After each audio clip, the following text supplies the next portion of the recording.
本当にやりたいことをやる人生と、本当はやりたくないことをやる人生。あなたはどちらを選びますか？皆さんこんにちは。チェアジャーニーの有川凛です。皆さんに質問です。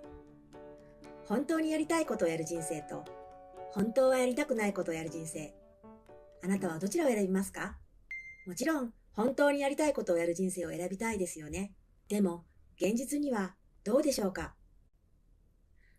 アメリカで行われたアンケート調査で、90歳以上のご老人に、90年のこれまでの人生を振り返って、唯一後悔していることは何ですかと尋ねたところ、なんと 90% の人が、もっと冒険しておけばよかったと答えたそうです。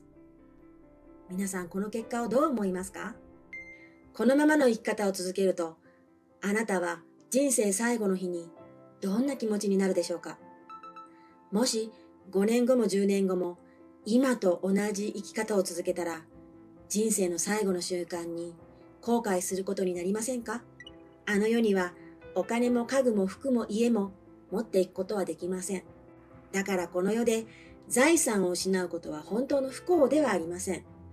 では、この世の最大の不幸とは何でしょう？それはたった一つ、死が間近に迫った時に自分の人生に後悔することです。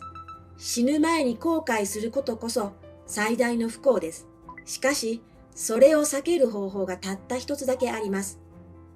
今、この場でしっかりと自分の死を想像してみることです。死を真剣に見つめることで、あなたは自分のハートの声に気づいてみることができる。多くの人は死ぬのはいつも他人ばかりと感じるかもしれませんが、現実はそうではありません。残念ながら私たちが死に至る可能性は 100%。死を闇雲に恐れるのではなく、死をちゃんと活用しませんか？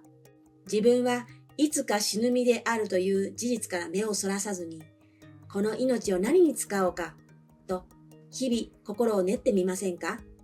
そうすれば潔く情熱的に生きられますよ。私は生死をさまよった経験があるからこそ、この命を何に使おうかと心を練ることの重要性が痛いほどわかるので、そこを意識させる幸せのコンパス作りワークショッププログラムを開発したという経緯があります。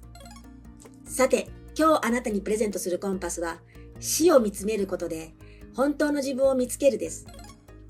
自分はいつか死ぬ身と死を活用することは、生を完全燃焼させるためのスイッチにできます。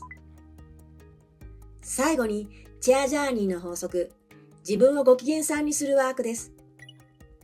今日の夜、寝る前に5分だけ、自分の一日の終わりを振り返りながら、もし今日が人生最後の日だったらどんな気持ちだったか、そっと考えてみてください。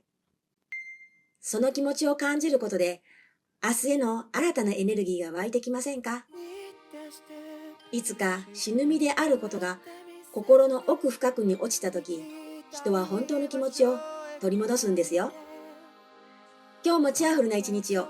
チェアジャーニーの有川凛でした。